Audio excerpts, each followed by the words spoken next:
பிரச்சனையின் மத்தியிலே நாம் ஜெபிக்கிற ஜெபம் என்ன? ஆண்டவரே, இந்த சூழ்நிலையை மாற்றிடுங்க, இந்த பிரச்சனையை அகற்றிடுங்க, இந்த பாச மாத்திடுங்க, வேறொரு வாசல் எனக்கு திறந்துடுங்க, வேறொரு வேலை எனக்கு தாங்க, இந்த வேலை வேண்டாம், வேற வேலை தாங்க. நீங்க அநேக கர்த்தருடைய பிள்ளைகள் பிரச்சனையில மூழ்கி விடுகிறார்கள். நீங்க ஆமென் சொல்ற மகனே மகளே, உன் வாழ்க்கையில வருகிற பிரச்சனையில மூழ்கி விடாதே, பிரச்சனையின் மத்தியிலே துதியில் மூழ்கி விடு. உன் ஒவ்வொரு பிரச்சனைக்குள்ளாக கர்த்தர் ஒரு லாபத்தை மறைத்து வைத்திருக்கிறார். ஆமென். அவர் எதை அர்த்தப்படுத்துகிறார் என்றால், பிரச்சனை கிறிஸ்துவ வாழ்க்கையின் ஒரு பகுதியாகும். ஒரு கிறிஸ்தவனையும் பிரச்சனையும் பிரிக்கவே முடியாது. அருமையான தேவ பிள்ளையே, கர்த்தர் உங்களுடைய வாழ்க்கையில் இருக்கிற ஒரே காரணத்தினாலே உங்களுடைய பிரச்சனைகள் உங்களை ஒரு நாளும் மூழ்கடிக்க முடியாது. மாறாக அந்த பிரச்சனையிலே கர்த்தர் அற்புதமாய் கிரியை செய்வார். பிரச்சனையினால் கிடைக்கும் லாபம். கர்த்தருடைய செய்திக்கு நேராக நாம் கடந்து போவோம். ஆவியானவர் இந்த நாளிலே நம்மோடு கூட பேச விரும்புகிறார். அடுத்த சில நிமிஷங்களுக்கு உங்களுடைய சிந்தனை திசை திருப்பப்படாதபடி, எந்த ஒரு காரியத்தினாலே உங்களுடைய சிந்தனை அலைப்பாயாதபடி கர்த்தருடைய வார்த்தையிலே நீங்கள் நிலைத்து நிற்கும்படியாக அன்பாய் கேட்கிறேன். ஆவியானவர் நம்மோடு கூட இடைப்பட வேண்டுமானால் கர்த்தருடைய வார்த்தை நமக்குள்ளாக செல்ல வேண்டும். ஆமென். எவ்வளவுக்கு அளவாக கர்த்தருடைய வார்த்தை நமக்குள்ளாக செல்கிறதோ அவ்வளவுக்கு அளவாக நம்முடைய வாழ்க்கை மாறுகிறது மாத்திரம் அல்ல, கர்த்தர் நம்முடைய வாழ்க்கையில் ஒரு ஆழமான கிரியை நம் செய்ய முடியும். ஆமென். எல்லாருடைய வாழ்க்கையிலும் பிரச்சனைகள் இருக்கிறது. பிரச்சனை இல்லாத ஒரு வாழ்க்கையே இல்லை. ஆமென். பொருளாதார பிரச்சனையாக இருக்கலாம், சிலருக்கு குடும்ப பிரச்சனையாக இருக்கலாம், சிலருக்கு உடல்நிலை குறைவாக இருக்கலாம், சிலருடைய வாழ்க்கையிலே மனவேதனை துக்கத்தோடு காணப்படலாம். ஒருவேளை சிலருடைய ஜெபத்துக்கு இன்னும் பதில் வராமல் இருக்கலாம். நாம் அடிக்கடி கர்த்தரிடத்திலே ஏறெடுக்கிற ஒரு ஜெபம் என்னவென்றால், ஆண்டவரே, இந்த பிரச்சனையிலிருந்து என்னை விடுதலையாக்கும், இந்த பிரச்சனையை என்னை விட்டு நீக்கிவிடும் என்று அடிக்கடியாய் நாம் ஜெபிக்கிறோம். ஆனால் இன்று வேதம் நம்மிடத்தில் ஒரு புதிய கேள்வியை கேட்க விரும்புகிறது. பரிசுத்தாவின் நம்மிடத்தில் ஒரு புதிய கேள்வியை கேட்க விரும்புகிறார். அந்த கேள்வி என்னவென்றால், மகனே மகளே, உன் பிரச்சனையில் நான் வைத்திருக்கும் லாபத்தை நீ கண்டுபிடித்தாயா? ஆமென். பிரச்சனையின் மத்தியிலே நாம் ஜெபிக்கிற ஜெபம் என்ன? ஆண்டவரே, இந்த சூழ்நிலையை மாற்றிடுங்க, இந்த பிரச்சனையை அகற்றிடுங்க, இந்த பாச மாத்திடுங்க, வேறொரு வாசல் எனக்கு திறந்துடுங்க, வேறொரு வேலை எனக்கு தாங்க, இந்த வேலை வேண்டாம், வேற வேலை தாங்க. ஆனா ஆண்டவர் நம்மிடத்துல பார்த்து ஒரு கேள்வி கேட்கிறார். ஆண்டு சொல்ற, மகனே மகளே, உன் பிரச்சனையில் நான் வைத்திருக்கிற லாபத்தை நீ கண்டுபிடித்தாயா? அநேக சமயத்தில் ஆண்டவர் அனுமதிக்கிற சூழ்நிலையிலே கர்த்தர் நமக்காக வைத்திருக்கிற ஆவிக்குரிய லாபங்களை நாம் இன்னும் கண்டுபிடிக்காம இருக்கிறோம். அந்த ஆவிக்குரிய லாபத்தை மாத்திரம் கண்டுபிடித்து விடுவோமானால் பிரச்சனையின் போது நாம் முறுமுறுக்க மாட்டோம், குறை சொல்ல மாட்டோம், மாறாக ஆண்டவரை துதிக்க ஆரம்பித்து விடுவோம். 54ஆவது சங்கீதத்தில் அந்த தாவீது இருந்த ஒரு சூழ்நிலையை நீங்கள் கொஞ்சம் கற்பனை செய்து பாருங்கள். அந்த சங்கீதத்துடைய தலைப்பை வாசியுங்கள். 54ஆவது சங்கீதத்துடைய தலைப்பை வாசியுங்கள்.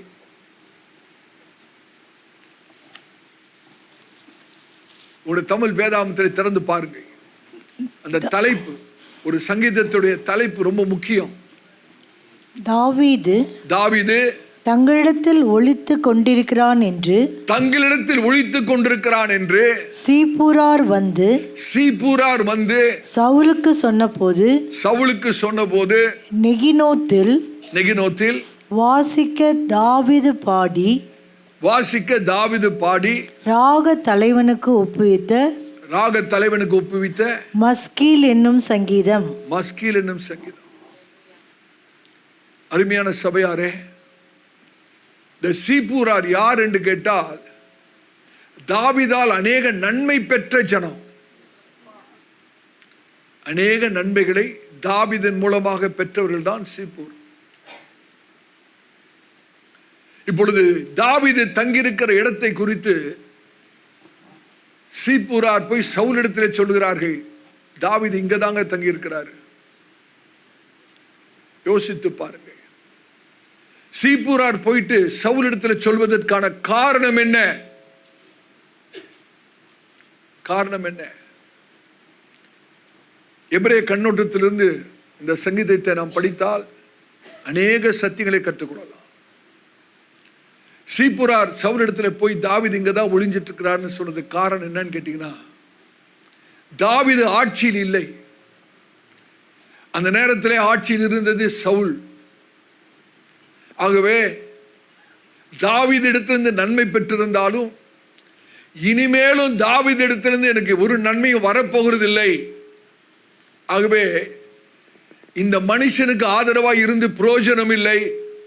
ஆட்சியில் இருக்கிற அதிகாரத்தில் இருக்கிற சவுலிடத்துல போய் இந்த காரியத்தை சொன்னா சவுலிடத்திலிருந்து நமக்கு ஏதாவது ஒரு ஆதாயம் கிடைக்கும் என்று சுயநலத்தோடு கூட சவுலிடத்துல போயிட்டு தாவீது ஒளிந்து கொண்டிருக்கிற இடத்தை சொல்கிறார்கள்.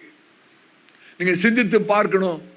நீங்களும் நானும் மாத்திரம் தாவீதோட இடத்துல இருந்திருந்தா இந்த செய்தி தாவீதுடைய செவியில கேட்ட மாத்திரத்திலே நம்ம அந்த இடத்தை விட்டு ஓடி போயிருப்போம். அப்படித்தானே? ஐயோ, நான் இருக்கிற இடம் சவுலுக்கு தெரிஞ்சிருச்சா, இந்த இடத்த உடனே காலி பண்ண வேண்டும் என்று சொல்லி நம்ம ஓடி இருப்போம். தாவீது ஓடலைங்க. அதே இடத்துல உட்கார்ந்து இந்த சங்கீதத்தை எழுதுகிறார். ஒரு பாடலை அவர் ஏற்றுகிறார். அவர் தேவனை துதிக்கிறார். பிரச்சனையை பிரச்சனையாக பார்க்கவில்லை. தாவீதுக்கு ஒரு இக்கட்டான சூழ்நிலை. அந்த நேரத்தில் தாவீதுடைய மனநிலைமையை கொஞ்சம் யோசித்து பாருங்கள். நன்மை பெற்ற ஜனம் தாவீதுடைய முதுகிலே குத்துகிறார்கள். ஒரு சுய ஆதாயத்துக்காக ஆட்சியில் இருக்கிற இடத்துல ஓடுகிறார்கள் தாவீதுக்கு விரோதமாக. அந்த சூழ்நிலையில தாவீது சொல்லுகிற வார்த்தை தெரியுமா?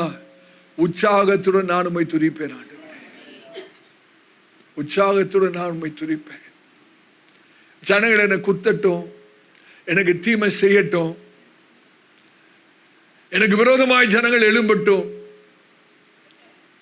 சவுலே வந்து என்னை சேதப்படுத்த நினைக்கட்டும், ஆனா நான் ஒன்றை செய்ய போகிறேன் ஆண்டவரே. இந்த சூழ்நிலையிலே நான் ஒருபோது சோர்ந்து போக மாட்டேன். மாறாக சந்தோஷத்தோடு உற்சாகத்தோடு நான் உம்மை துதிப்பேன் ஆண்டவரே. அதுதான் எனக்கு நல்லது. அதுதான் நல்லது. பிரச்சனையிலே மூழ்கி விடுகிறது நல்லதல்ல. பிரச்சனையின் போது துதியிலே மூழ்கி விடுவது நல்லது. ஆவியானவர் நம்மோடு கூட பேசுகிறார். இன்னைக்கு அநேக கர்த்தருடைய பிள்ளைகள் பிரச்சனையிலே மூழ்கி விடுகிறார்கள். இன்னைக்கு ஆவியானவர் சொல்ற, மகனே மகளே, உன் வாழ்க்கையில வருகிற பிரச்சனையிலே மூழ்கி விடாதே, பிரச்சனையின் மத்தியிலே துதியில் மூழ்கி விடு. கர்த்தர் உங்களுக்காய் கிரியை செய்வார். உற்சாகத்துடன் துதிப்பேன், உற்சாகத்துடன் துதிப்பேன். அந்த மனுஷனுடைய அனுபவம் என்ன தெரியுமா? கர்த்தர் கிரியை செய்ய ஆரம்பித்தார். ஆராதனை போது நாம் கேட்டோம், அவர் எல்லா நெருக்கத்தையும் நீக்கி என்னை விடுவித்தார், என்னை விடுவித்தார். என் கண்கள் என் சத்துருக்களின் நீதி சரி கட்டுதலை கண்டது. பிரச்சனையின் மத்தியிலே பிரச்சனையை காணவில்லை, பிரச்சனையின் மத்தியிலே தேவனை கண்ட கண்கள் சத்துருக்களுடைய நீதி சரி கட்டுதலை காண்கிறது. தீர்க்க தரிசனமாய் சொல்கிறேன். கர்த்தருடைய ஆவியானவர் நம்மோடு கூட பேசுகிறார். பிரச்சனையின் போது பிரச்சனையை காணாத கண்கள், பிரச்சனையின் போது தேவனையே கண்ட கண்கள் இப்பொழுது சத்துருக்குடைய நீதி சரி கட்டுதலை அந்த கண்கள் பார்க்கிறது. கர்த்தர் உங்கள் பட்சத்தில் கிரியை செய்வார். பிரச்சனையின் போது தயவு செய்து உங்களுடைய கண்களை பிரச்சனை மேல் வைக்க வேண்டாம், கர்த்தர் மேல் வைப்போம். அவர் எல்லாவற்றையும் ஆளுகை செய்கிற கர்த்தர். ஹல்லேலூயா. கர்த்தருடைய பரிசுத்த நாமத்துக்கு ஸ்தோத்திரம். ஆகிய உங்களுடைய வாழ்க்கையில பிரச்சனை வரும்போது ஆண்டவரை ஜெபிக்க வேண்டாம், ஆண்டவரே இந்த பிரச்சனையை அகற்றிடுங்கன்னு ஜெபிக்க கூடாது. தாவீது இந்த இடத்துல நினைத்திருந்தா ஜெபித்திருக்கலாம். ஆண்டவரே, சீப்புரார் போய் சொல்லிட்டாங்க, சவுல் இங்க வராதபடி தடை பண்ணும் ஆண்டவரே. ஜெபிச்சிருக்கலாமா? ஜெபிக்க முடியாதா? தாவீது ஜெபிச்சாரா? இந்த இடத்துல சவுல் வராதபடி நீங்களே தடை பண்ணுங்க ஆண்டவரே. நம்மளால ஜெபிச்சிருப்போம் கண்டிப்பா. சவுல் இந்த இடத்துக்கு வரவே கூடாது ஆண்டவரே, அவனை தடை பண்ணிருங்க. இல்ல இல்ல இல்ல, அந்த ஜெபம்லாம் தேவையே இல்லை. அதுக்கு பதிலாக உற்சாகத்தோடு துதித்தால் போதும். கர்த்தர் செய்ய வேண்டியதை செய்வார். அவருடைய ஞானத்தின்படி கர்த்தர் செய்வார். நம்ம சொல்லி இப்படி செய்யுங்க ஆண்டவரே, அப்படி செய்யுங்க ஆண்டவரேன்னு சொல்றதுனால தான் பிரச்சனையே. ஆண்டவருக்கு அறிவுரை சொல்லிட்டு இருக்கிறோம். அவர் ஞானத்தின்படி செய்யட்டும், நான் கர்த்தரை ஓயாமல் துதிப்பேன். அவருடைய ஞானத்தின்படி எனக்கு கர்த்தர் செய்யட்டும். ஆமென், ஹல்லேலூயா. நீங்க நம்ம பார்த்து கேட்கிறார், ஆண்டவர் பார்க்கிறார். மகனே மகளே, உடைய பிரச்சனையிலே நான் வைத்திருக்கும் லாபத்தை, நான் மறைத்து வைத்திருக்கும் லாபத்தை நீ கண்டுபிடித்தாயா? ஆமென்.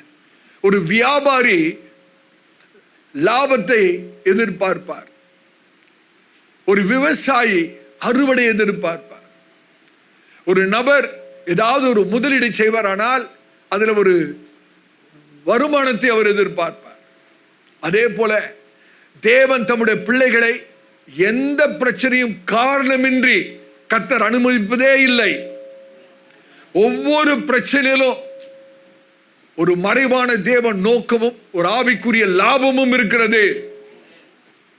மறுபடியும் சொல்றேன், சகோதரனே சகோதரியே, நீங்கள் சந்திக்கிற ஒவ்வொரு சூழ்நிலையிலும், ஒவ்வொரு பிரச்சனையிலும் ஒரு தெய்வீக நோக்கமும் ஒரு ஆவிக்குரிய ஆதாயம், ஒரு ஆவிக்குரிய லாபமும் இருக்கிறது. ஆமென். இந்த நாட்களிலே வெற்றியுள்ள கிறிஸ்தவ வாழ்க்கை என்ற ஒரு பாடத்தொடரை யாக்கோபு எழுதின நிருபத்திலிருந்து நாம் தொடர்ந்து தியானித்துக் கொண்டிருக்கிறோம்.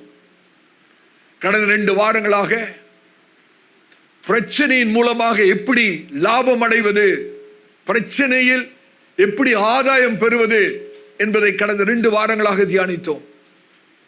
இன்றைக்கு நாம் தியானிக்க போகிற ஒரு செய்தி மிக மிக முக்கியமான ஒரு செய்தி. அது என்னவென்றால், பிரச்சனையின் போது எப்படிப்பட்ட லாபத்தை நாம் காண முடியும். போன 2 வாரங்கள் என்ன தியானிச்சோம்? பிரச்சனையின் மத்தியிலே எப்படி பலன் அடைவது, ஒரு பிரச்சனையின் சூழ்நிலையிலே எப்படி ஒரு ஆதாயத்தை காண்பது. இன்றைக்கு தியானிக்க போகிறது வித்தியாசம். எப்படிப்பட்ட லாபத்தை, எப்படிப்பட்ட பலனை, எப்படிப்பட்ட ஆதாயத்தை நம்முடைய பிரச்சனைகளிலே நாம் அனுபவிக்க முடியும் என்பதை குறித்து நான் பேச விரும்புகிறேன். இந்த நாளின் செய்தியின் தலைப்பு என்னவென்றால், பிரச்சனையினால் கிடைக்கும் லாபங்கள். பிரச்சனையினால் கிடைக்கும் லாபங்கள் ரொம்ப முக்கியமான ஒரு வேத பாடம். இது பிரசங்கம் அல்ல, இது போதனை. பிரச்சனையினால் கிடைக்கும் லாபங்கள். நீங்கள் ஒருவேளை நினைக்கலாம், பிரச்சனையில கூட கர்த்தர் லாபத்தை வைத்திருக்கிறாரா? கண்டிப்பாக, 100%. God has kept hidden profits inside your problems. உங்களுடைய ஒவ்வொரு பிரச்சனைக்குள்ளாக கர்த்தர் ஒரு லாபத்தை மறைத்து வைத்திருக்கிறார். ஆமென். சமீப காலங்களிலே பரிசுத்த ஆவியானவர் என்னோடு கூட தனிப்பட்ட ரீதியிலே அந்த யாக்கோபு எழுதின நிருபத்திலிருந்து தொடர்ந்து பேசிக்கொண்டே இருக்கிறார். தேவனாகிய கர்த்தர் என்னிடத்தில் எனக்காக பேசுகிற சகலமும் சபைக்கு செய்தியாக கர்த்தர் தர விரும்புகிறார் என்பது உண்மைதான். கர்த்தர் என்னிடத்தில் என்ன பேசுகிறாரோ அதை தான் சபையார் இடத்துல கர்த்தர் பேச விரும்புகிறார் என்பதை நான் விசுவாசிக்கிறேன். ஆமென். நம்முடைய திறவுகோல் வசனத்துக்கு நேராக வேதாகமத்தை திருப்பிக் கொள்ளுங்கள். யாக்கோபுக்கு எழுதின நிருபம் 1ஆம் அதிகாரம் 2-3 வசனங்களை நாம் வாசிக்க கேட்போம். யாக்கோபு எழுதின நிருபம் 1ஆம் அதிகாரம் 2-3 வசனங்கள். என் சகோதரரே, என் சகோதரரே, நீங்கள் பலவிதமான சோதனைகளில் அகப்படும் போது, நீங்கள் பலவிதமான சோதனைகள் என்று எழுதப்பட்டிருக்கிறது. அந்த இடத்துல பிரச்சனைகள் என்று கிரேக்க, எத்தனை பேருக்கு அந்த கிரேக்க பதம் ஞாபகத்துக்கு இருக்கு? பெரியாஸ்மோஸ். பெரியாஸ்மோஸ். நல்ல கவனிங்கள். இந்த கிரேக்க வார்த்தை பெரியாஸ்மோஸ் என்ற கிரேக்க வார்த்தை 2 விதத்திலே நாம் விளங்கிக் கொள்ள வேண்டும். ஒரு பிரச்சனையின் ஆதாரம் சத்ருவாகி சாத்தானாய் இருப்பான் என்றால் அது பாவத்துக்கு நேராக நடத்துகிற சோதனையாக இருக்கும். அதற்கு மாறாக ஒரு பிரச்சனையை கர்த்தர் அனுமதிப்பார் என்றால் அந்த பிரச்சனை பாவத்துக்குரிய சோதனை அல்ல, நம்மை ஆயத்தப்படுத்தக்கூடிய தேவனுடைய பாட திட்டம் என்று சொல்கிறேன். ஆமென். ஆகவே இந்த இடத்துல அந்த கிரேக்க பதம் பெரியாஸ்மோஸ் என்ற பதம் பாவத்துக்கு நேராக நடத்துகிற சோதனை குறித்து அல்ல, அதற்கு மாறாக பிரச்சனைகள் நம்முடைய வாழ்க்கையிலே நாம் தேவன் மேல் வைத்திருக்கிற நம்பிக்கையை பரீட்சிக்கக்கூடிய பிரச்சனைகள். நான் ஒவ்வொரு வார்த்தையும் கவனமாய் சொல்ல விரும்புகிறேன். இந்த இடத்துல யாக்கோபு பயன்படுத்துகிற அந்த கிரேக்க பதம் எதை அர்த்தப்படுத்துகிற என்றால், நாம் தேவன் மேல் வைத்திருக்கிற நம்பிக்கையை பரீட்சிக்கக்கூடிய ஒவ்வொரு பிரச்சனையும். இப்ப வாசிங்க 2வது வசனத்தை வாசிங்க. என் சகோதரரே, நீங்கள் பலவிதமான பிரச்சனைகளில் அகப்படும் போது உங்கள் விசுவாசத்தின் பரீட்சைனா அங்க சோதனை அல்ல, உங்கள் விசுவாசத்தின் பரீட்சையானது பொறுமையை உண்டாக்கும் என்று அறிந்து அதை மிகுந்த சந்தோஷமாக எண்ணுங்கள். உங்களுடைய பிரச்சனைகள் ஒரு நன்மையான காரியத்தை உங்களுக்குள்ளே உருவாக்கி கொண்டிருக்கிறது, உங்களுக்குள்ளே பொறுமையை உண்டாக்கி கொண்டிருக்கிறது. ஆகவே உங்களுடைய பிரச்சனையின் சூழ்நிலையிலே தேவன் உங்களுக்காக ஒரு நன்மையான ஒரு ஆவிக்குரிய காரியங்களை உருவாக்கி கொண்டிருக்கிறார். அதை நினைத்து உங்களுடைய பிரச்சனைகளை சந்தோஷமா எண்ணுங்கள் என்று யாக்கோபு சொல்லுகிறார். ஆமென். கர்த்தருடைய பரிசுத்த நாமத்துக்கு ஸ்தோத்திரம். யாக்கோபு ஒருவேளை பிரச்சனை வந்தால் என்று சொல்லவில்லை, அப்படி எழுதியிருக்கு. ஒருவேளை பிரச்சனை வந்தான்னு சொல்றாரா அல்லது பிரச்சனை வரும்போது என்று எழுதுகிறாரா? பிரச்சனையில் அகப்படும் போது, பிரச்சனை வந்தால் என்று சொல்லவில்லை, ஆனால் பிரச்சனையில் அகப்படும் போது, பிரச்சனை வரும்போது அவர் எதை அர்த்தப்படுத்துகிறார் என்றால், பிரச்சனை கிறிஸ்துவ வாழ்க்கையின் ஒரு பகுதியாகும். ஒரு கிறிஸ்தவனையும் பிரச்சனையும் பிரிக்கவே முடியாது. எல்லாருக்கும் பிரச்சனைகள் வருகிறது, ஆனா நமக்கு விசேஷமா வரும். காரணம், ஒரு கிறிஸ்தவ வாழ்க்கையை பிரச்சனையிலிருந்து பிரிக்கவே முடியாது. அது ஒரு கிறிஸ்தவ வாழ்க்கையின் ஒரு பகுதியாகும்.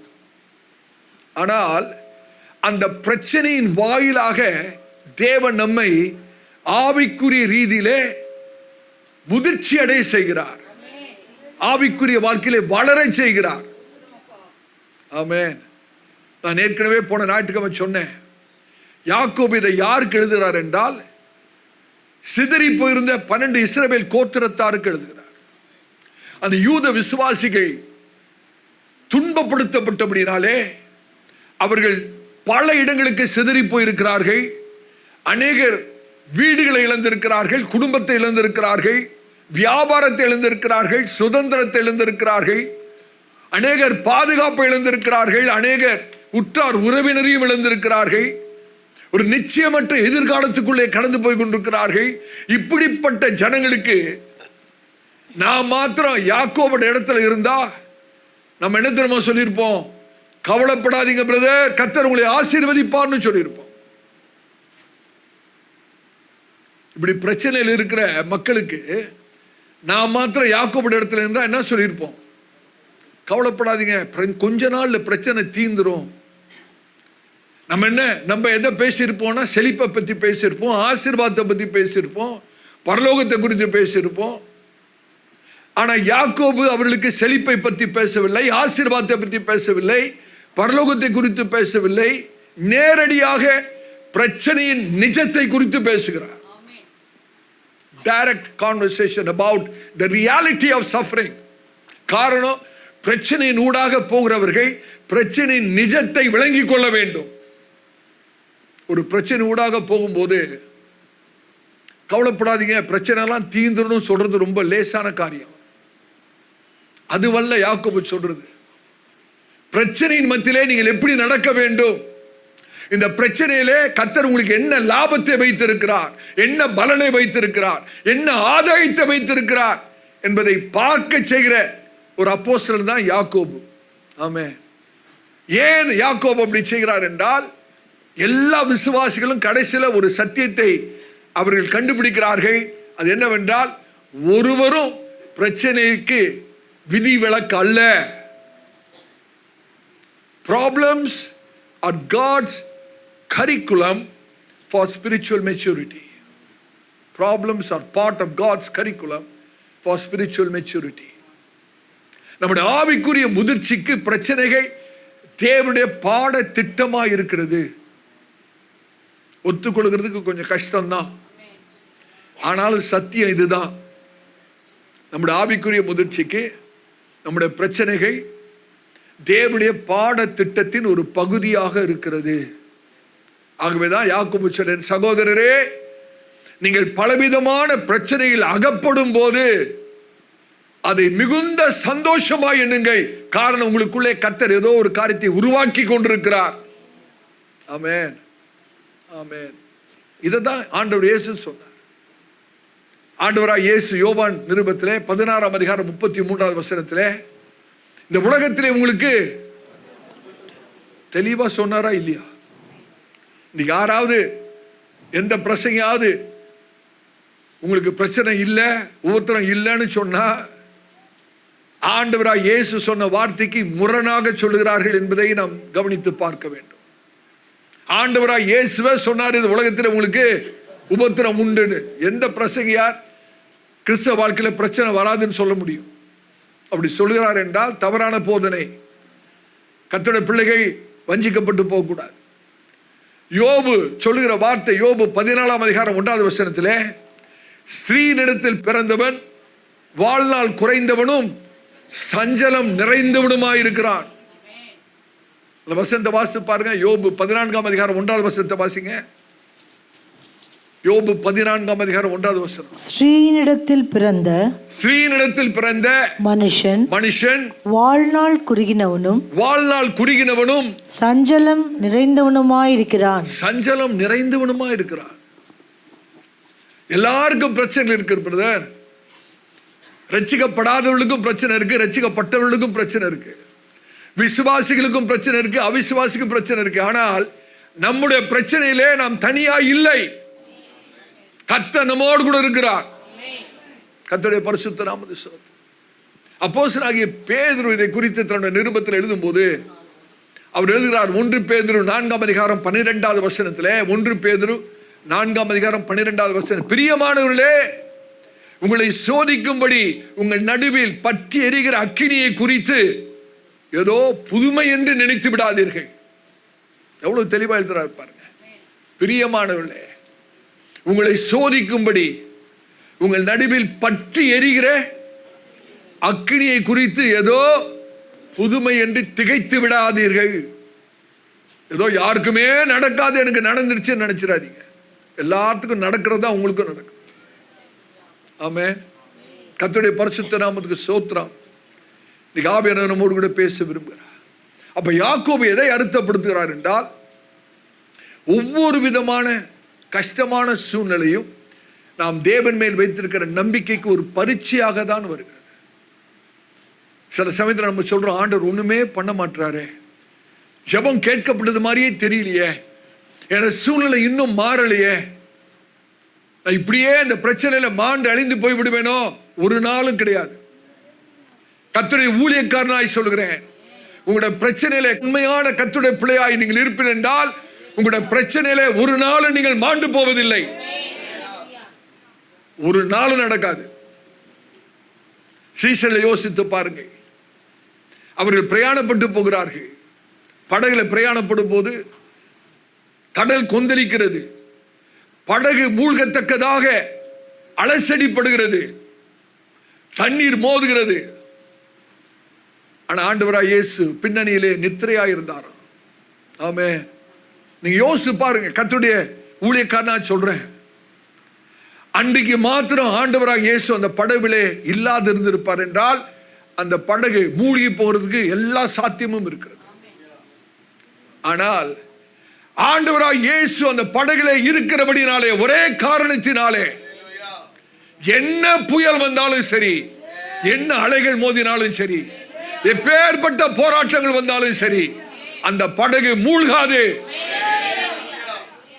சீஷர்கள் இருக்கிறபடினால் அல்ல, சிருஷ்டி கர்த்தர் இருக்கிறபடி, எல்லா சூழ்நிலைகளையும் அடக்கி ஆளுகிற தேவாதி தேவன் அந்த படகுல இருக்கிறபடினாலே அந்த படகு ஒரு நாள் மூழ்காது.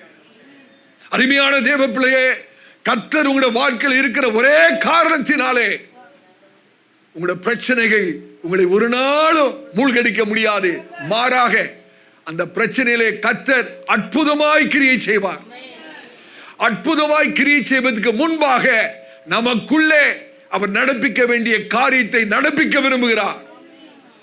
நம்மை ஆயத்தப்படுத்த விரும்புகிறார், நம்மை பரிசுத்தப்படுத்த விரும்புகிறார், நம்மை பக்குவப்படுத்த விரும்புகிறார், ஆவிக்குரிய வளர்ச்சிக்கு நேராய் நடத்த விரும்புகிறார், ஆவிக்குரிய முதிர்ச்சி அடைய வேண்டும் என்று கர்த்தர் விரும்புகிறார். கர்த்தருடைய பரிசுத்த நாமத்துக்கு ஸ்தோத்திரம்.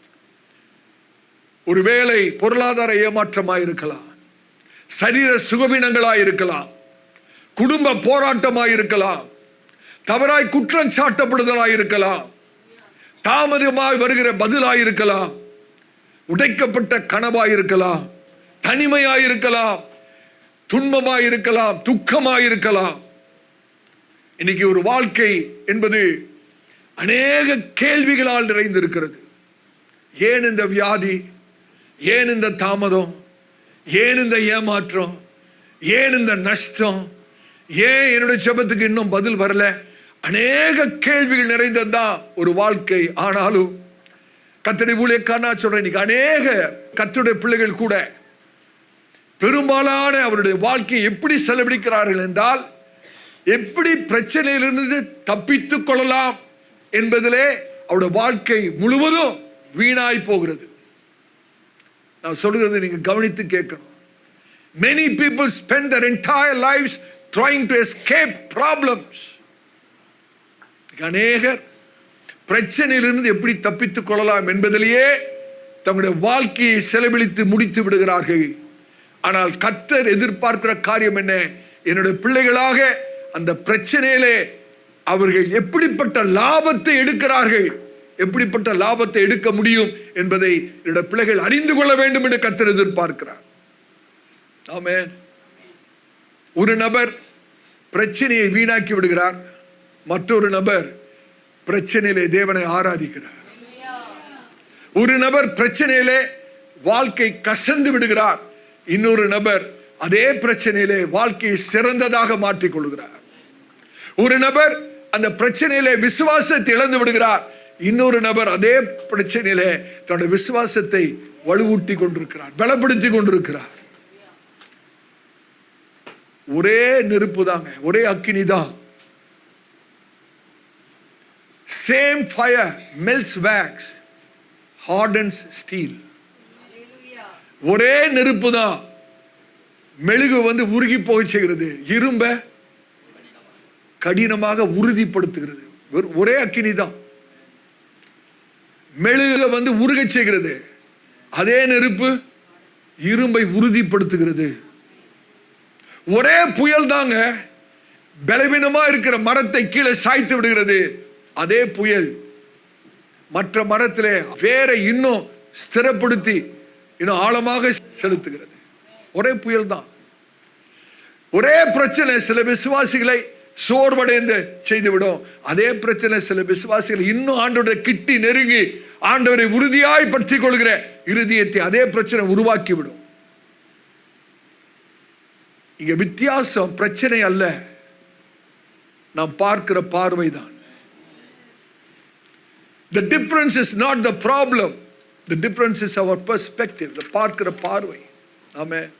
இன்னைக்கு யாக்கோபு நமக்கு கற்றுக் கொடுக்கிற பாடம் என்னவென்றால், ஒவ்வொரு பிரச்சனையிலும் ஒரு மறைந்திருக்கிற ஒரு லாபம், ஒரு ஆதாயம், ஒரு பலன். கர்த்தரை உண்மையாய் நம்புகிறவர்களுக்கு ஒவ்வொரு பிரச்சனையிலும் மறைக்கப்பட்ட ஒரு ஆதாயம் இருக்கிறது. இன்றைக்கு கர்த்தருடைய ஊழியக்காரனாக உங்களிடத்தில் நம்முடைய வாழ்க்கையை மாற்றக்கூடிய ஒரு 5 கேள்விகளை கேட்க நான் விரும்புகிறேன், கர்த்தரால் ஏவப்படுகிறேன். உங்களுடைய வாழ்க்கையை மாற்றக்கூடிய 5 கேள்விகள்.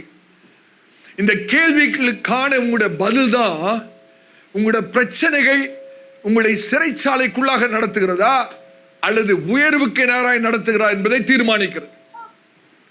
இந்த கேள்விக்கான உங்களுடைய பதில் தான் உங்களுடைய பிரச்சனைகள் உங்களை வேதனைக்குள்ளாக நடத்துகிறதா ஆதாயத்துக்குள்ளாக நடத்துகிறதா என்பதை தீர்மானிக்கிறது. 5 வாழ்க்கையை மாற்றக்கூடிய கேள்விகள். முதலாவது கேள்வி,